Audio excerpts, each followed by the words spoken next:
Sa ngalan ng Ama at ng Anak at ng Espiritu Santo. Amen. Sumainyo ang Panginoon. At sumainyo rin. Aminin natin ang ating mga kasalanan upang maging marapat tayong gumanap sa banal na pagdiriwang.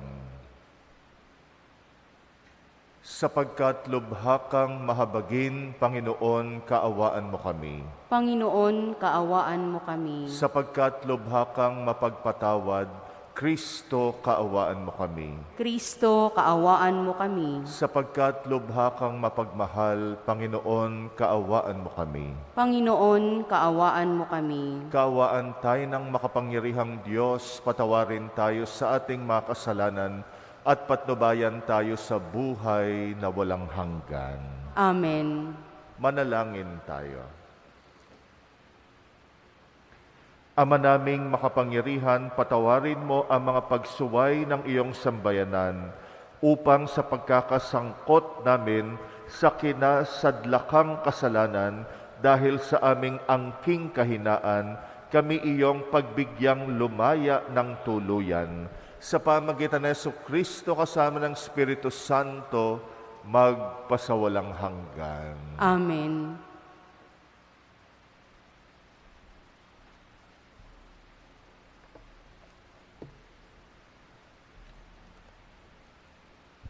Pagbasa mula sa aklat ni Propeta Jeremias.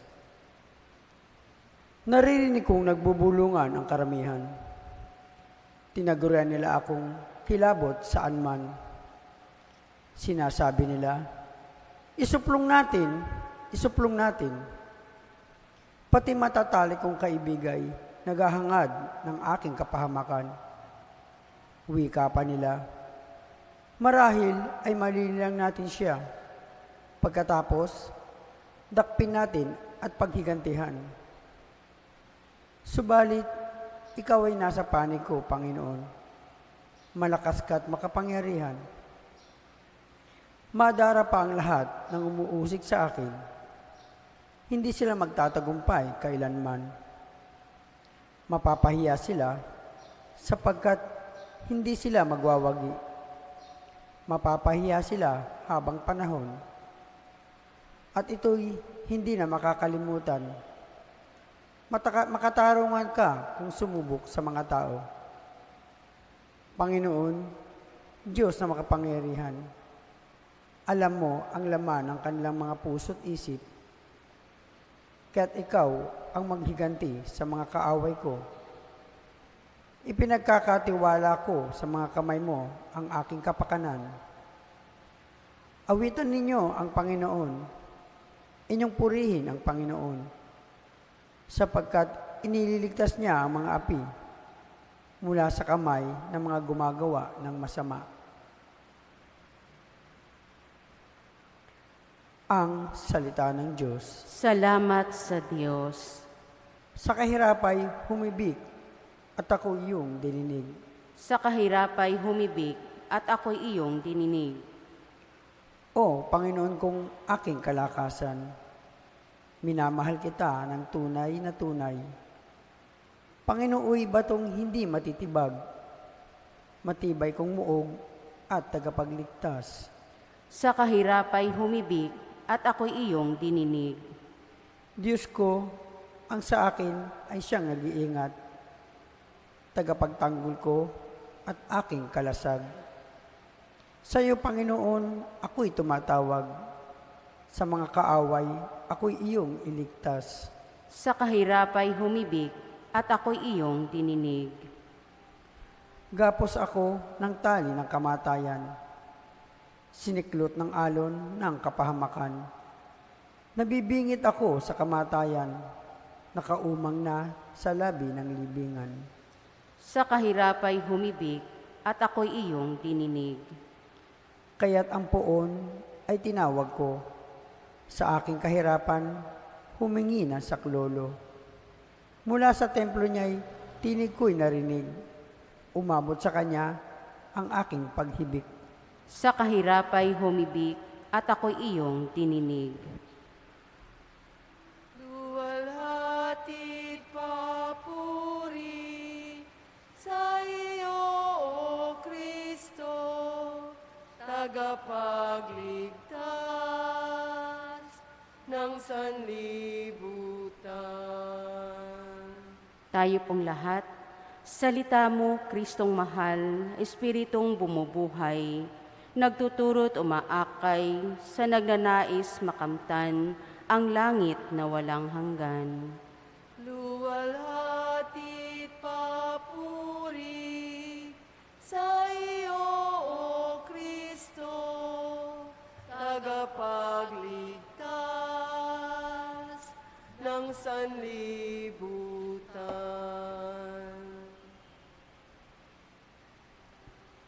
Sumainyo ang Panginoon. At sumainyo rin. Ang mabuting balita ng Panginoon ayon kay San Juan.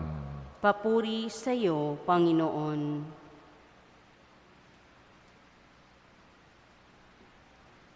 Noong panahong iyon, ang mga Hudyo'y kumuha ng bato upang batuhin si Jesus. Kaya't sinabi sa kanila ni Jesus, "Maraming mabubuting gawa mula sa Ama ang pinakita ko sa inyo. Alin ba sa mga ito ang dahilan at ako'y inyong babatuhin?" Sinagot siya ng mga Hudyo, "Hindi dahil sa mabuting gawa, kaya ka namin babatuhin, kundi dahil sa paglapastangan mo sa Diyos. Sapagkat nagpapanggap kang Diyos, gayong tao ka lang." Tumugon si Jesus, "Hindi ba nasusulat sa inyong kautusan? Sinabi ko, mga Diyos kayo." Mga Diyos ang tawag ng kautusan sa mga pinagkatiwalaan ng salita ng Diyos, at hindi maaring tanggihan ang sinasabi ng kasulatan. "Ako'y hinirang at sinugo ng Ama." Paano ninyong masasabi ngayon na nilalapastangan ko ang Diyos sa sinabi kong ako ang anak ng Diyos? Kung hindi ko ginagawa ang ipinagagawa ng aking Ama, huwag ninyo akong paniwalaan. Ngunit kung ginagawa ko iyon, paniwalaan ninyo ang aking magawa, kung ayaw man ninyo akong paniwalaan. Sa gayon, matitiyak ninyong nasa akin ang Ama at ako'y nasa Kanya. Tinangka na naman nilang dakpin siya, ngunit siya'y nakatalilis. Muling pumunta si Jesus sa ibayo ng Jordan, sa pook na noong una ay pinagbibinyagan ni Juan. Nanatili siya roon, at maraming lumapit sa kanya. Sinabi nila, "Si Juan ay walang ginawang kababalaghan. Ngunit totoong lahat ang sinabi niya tungkol sa taong ito." At dooy maraming sumampalataya kay Jesus. Ang mabuting balita ng Panginoon. Pinupuri ka namin, Panginoong Hesu Kristo. Minsan ang pagsasabi ng totoo ay pwedeng maging dahilan para tanggihan tayo ng marami o i-reject tayo. Hindi lahat handa sa katotohanan. Hindi lahat gustong tanggapin ang katotohanan. Kaya kahit nagsasabi ka ng katotohanan, maaring maging dahilan iyan ng rejection, ng pagtanggi sa iyo ng ibang tao. Gayun din naman yung paggawa ng mabuti. Hindi dahil ginagawa natin ang mabuti at tama, ay tatanggapin tayo ng lahat. Pwede rin yung maging dahilan para tanggihan, i-reject ng iba. Lalo na yung mga walang planong gawin kung ano ang tama at mabuti sa buhay na ito. Yung mga gumagawa ng masama, sila ang mga numero unong nagbabanta sa mga taong ginagawa kung ano yung mabuti.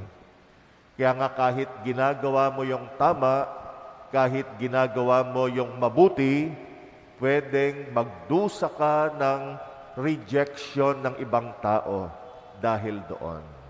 Ganito ang karanasan ng mga propeta nung lumang tipan, katulad ni Jeremias sa ating unang pagbasa. Bilang propeta, tagapagsalita siya ng katotohanan ng salita ng Diyos. Ngunit siya'y tinanggihan. At hindi lang siya tagapagpahayag. Mismong buhay niya, mismong gawa niya ay patotoo ng katotohanan ng kanyang ginagawa.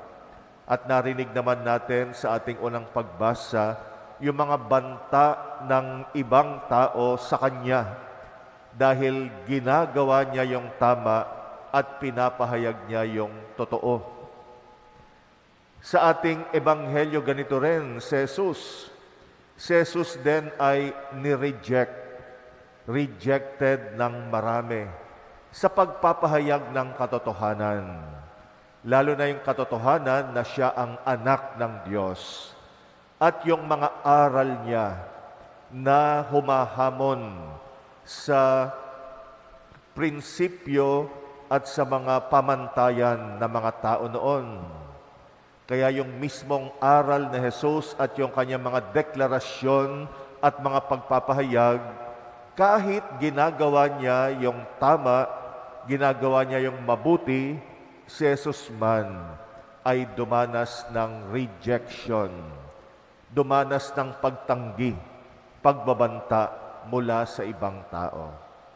Ganon din ang kapalaran natin sa ating pagsasabuhay ng tapat ng ating pananampalataya. Hindi lahat aayon sa atin.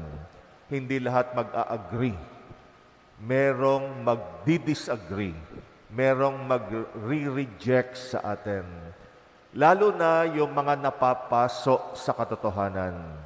Lalo na yung desidido silang gawin kung ano yung katiwalian. Pag hindi tayo nakisama, ay humanda tayo sa rejection. Pero tulad ng mga propeta, tulad ng ating Panginoon, nawa tayo ay manindigan. Una, ipahayag natin ang katotohanan kahit nag-iisa na lamang tayo. At Diyos ang ating kakampi kapag totoo ang ating sinasabi. Ganon din naman sa paggawa ng tama at paggawa ng mabuti. Kahit tayo na lang ang nag-iisa na gumagawa ng tama, kahit lahat sila ay pare-pareho ng ginagawa kung ano yung tiwali, manindigan din nawa tayo, katulad ng ating Panginoon. At sa oras ng rejection, sa Diyos tayo humuhugot ng tapang. Sa Kanya tayo kumukuha ng lakas. At sa Kanya tayo kumukuha ng katatagan.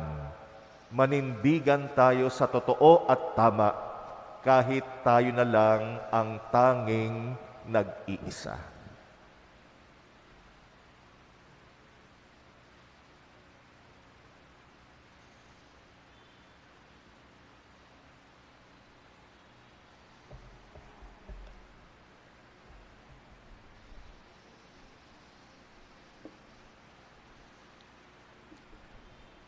Manalangin tayo ng patuloy.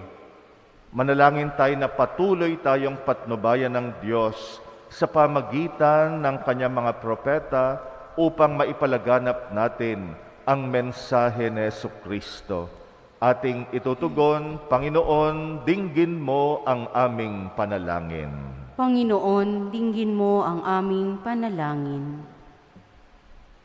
Ang simbahan, sa pamamagitan ng mga pinuno nito, naway magpatupad ng kanyang misyon na ipahayag ang ebanghelyo ng walang pagbabago sa anumang aral nito. Manalangin tayo sa Panginoon. Panginoon, dinggin mo ang aming panalangin. Ang mensahe ni Jesus, tulad ng lebadura, naway magpabago sa bawat aspeto ng ating buhay. Manalangin tayo sa Panginoon. Panginoon, dinggin mo ang aming panalangin. Ang mga Kristiyano naway hangarin ang pagsupil sa sarili, lalo na sa panahong ito ng pagsisisi sa kasalanan. Manalangin tayo sa Panginoon. Panginoon, dinggin mo ang aming panalangin. Ang mga pagsubok sa buhay naway hindi makasira ng ating loob, bagkos makatulong sa paglago natin sa pananampalataya. Manalangin tayo sa Panginoon. Panginoon, dinggin mo ang aming panalangin. Ang mga nag-akalang hindi nila kailangan ang sakramento ng kumpisal, naway mapukal ang kalooban at magsisi sa kanilang mga kasalanan. Manalangin tayo sa Panginoon. Panginoon, dinggin mo ang aming panalangin. Tahimik nating idalangin ang mga personal nating kahilingan. Muli nating alalahanin ang mga humihiling ng ating dasal, lalo na ang mga may sakit at mga nasa bingit ng kamatayan.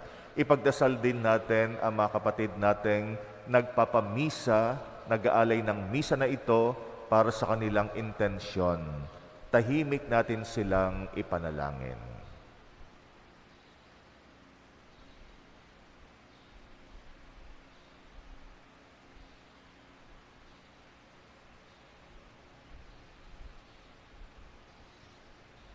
Panginoon, patatagin mo kami upang panindigan namin kung ano ang totoo at kung ano ang tama. Ikaw na aming Panginoon, magpasawalang hanggan. Amen. Aming alay sa'yo, Panginoon, ang tinapay at alak na iyong kaloob,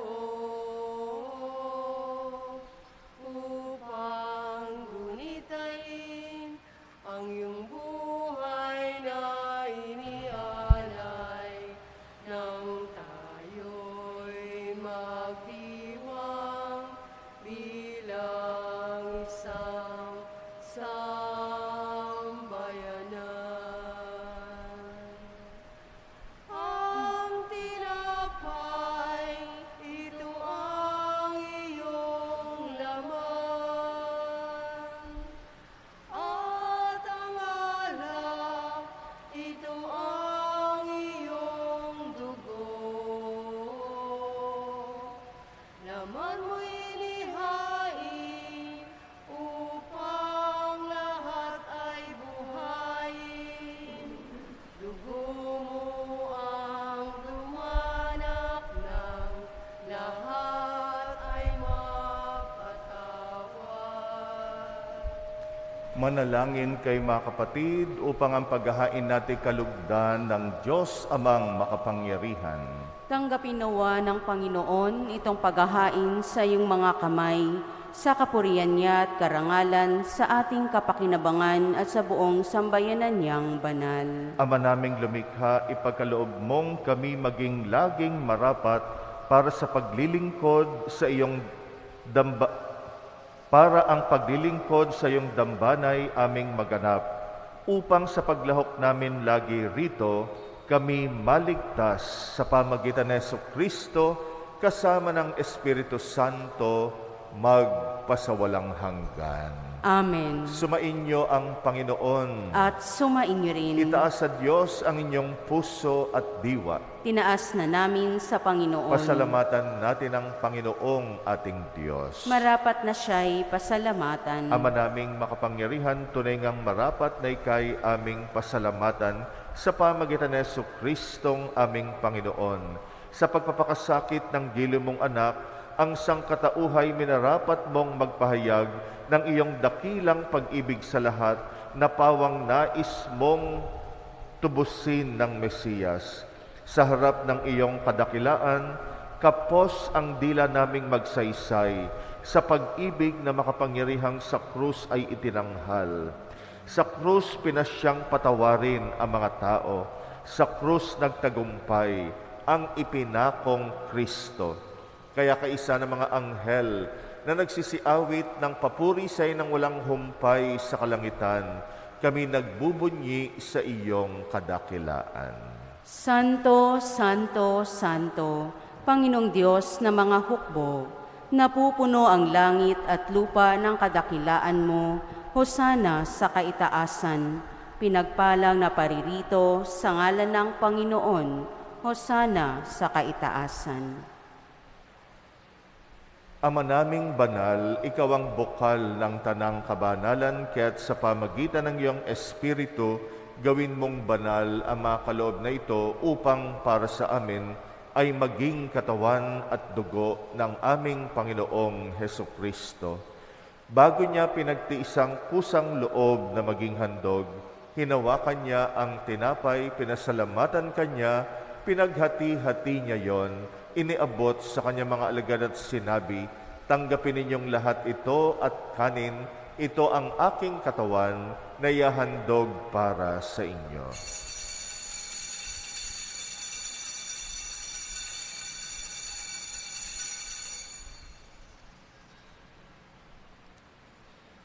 Gayon din naman nung matapos ang hapunan, hinawakan niya ang kalis, muli kanyang pinasalamatan, iniabot niyang kalis sa kanyang mga alagad at sinabi, "Tanggapin ninyong lahat ito at inumin.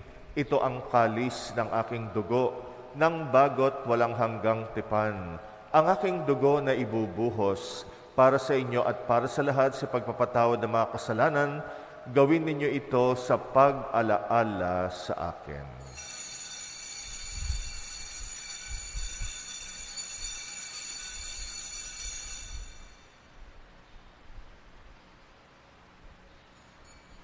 Ang misteryo ng pananampalataya.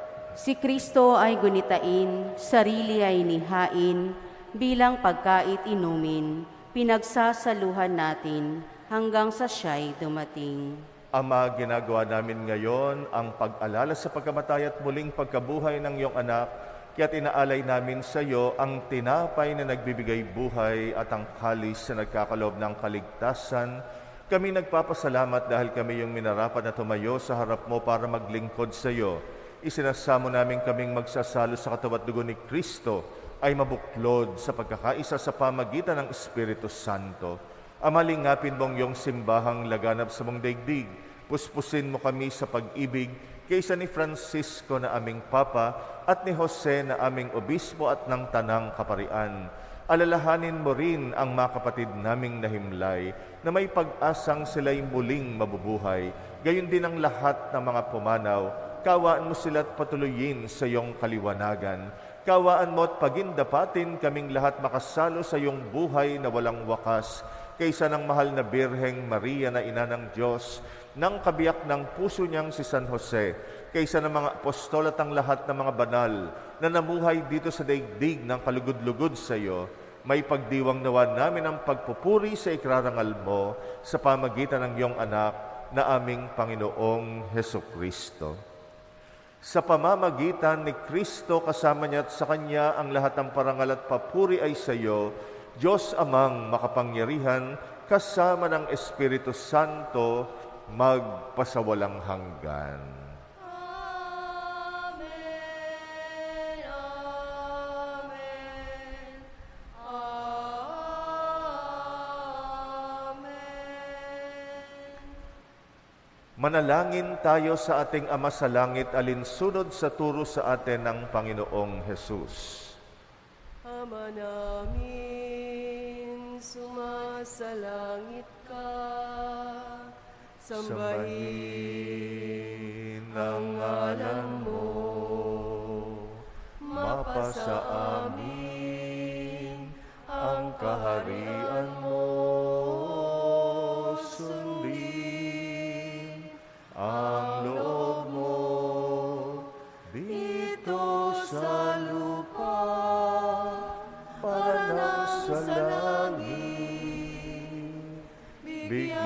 kami ng aming kakanin sa araw-araw.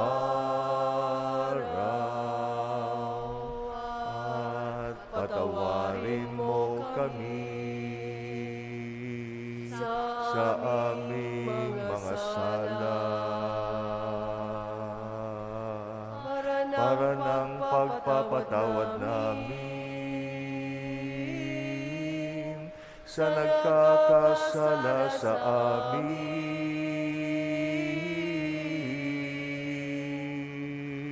At huwag mo kaming ipahintulot sa tukso, at iadya mo kami sa lahat ng masama. Hinihiling namin kami yadya sa lahat ng masama, pagkalooban ng kapayapaan araw-araw, iligtas sa kasalanan, ilayo sa lahat ng kapahamakan, samantalang aming pinananabikan ang dakilang araw ng pagpapahayag ng tagapagligtas naming si Jesucristo. Sapagkat iyo ang kaharian at ang kapangyarihan at ang kapurihan magpakailanman. Amen. Panginoong Jesucristo, sinabi mo sa iyong mga apostol, kapayapaan ang iniiwan ko sa inyo, ang aking kapayapaan ang ibinibigay ko sa inyo. Tunghayan mo ang aming pananampalataya, wag ang aming pagkakasala. Pagkalooban mo kami ng kapayapaan at pagkakaisa ayon sa iyong kalooban, kasama ng Espiritu Santo, magpasawalang hanggan. Amen. Ang kapayapaan ng Panginoon ay laging sumainyo. At sumainyo rin. Peace be with you. Cordero ng Diyos na nag-aalis ng mga kasalanan ng sanlibutan, maawa ka sa amin, maawa ka sa amin. Cordero ng Diyos na nag-aalis ng mga kasalanan ng sanlibutan, maawa ka sa amin, maawa ka sa amin. Cordero ng Diyos na nag-aalis ng mga kasalanan ng sanlibutan, ipagkaloob mo sa amin ang kapayapaan.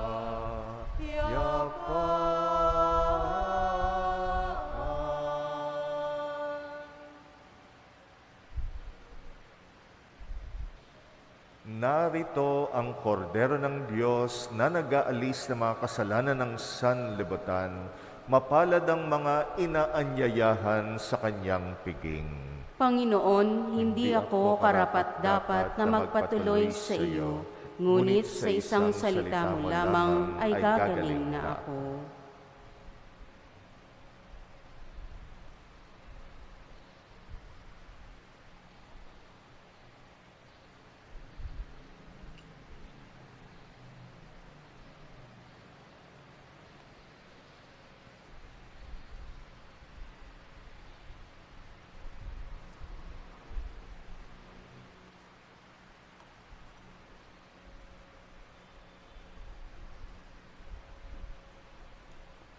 Ang katawan ni Kristo.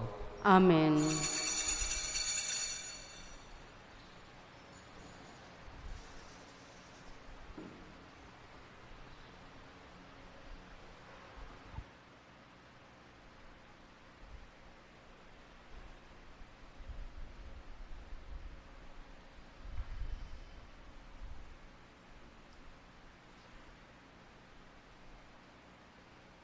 Jesus na aking kapatid, sa lupa namin bumalik, iyong mukha'y ibang-iba. Hindi kita nakikilala, tulutan mong aking mata, mamulat sa katotohanan, ikaw po'y makikilala sa taong mapagkumbaba. Jesus na aking kapatid, putikan man ang iyong sapin, punit-punit ang iyong damit, naway ika'y mapasa akin, tulutan mong aking mata, mamulat sa katotohanan, ikaw po'y makikilala sa taong mapagkumbaba. Jesus na aking kapatid, sa bukid kay nagtatanim, o sa palengke rin naman, ikaw ay naghahanap buhay, tulutan mong aking mata, mamulat sa katotohanan, ikaw po'y makikilala sa taong mapagkumbaba.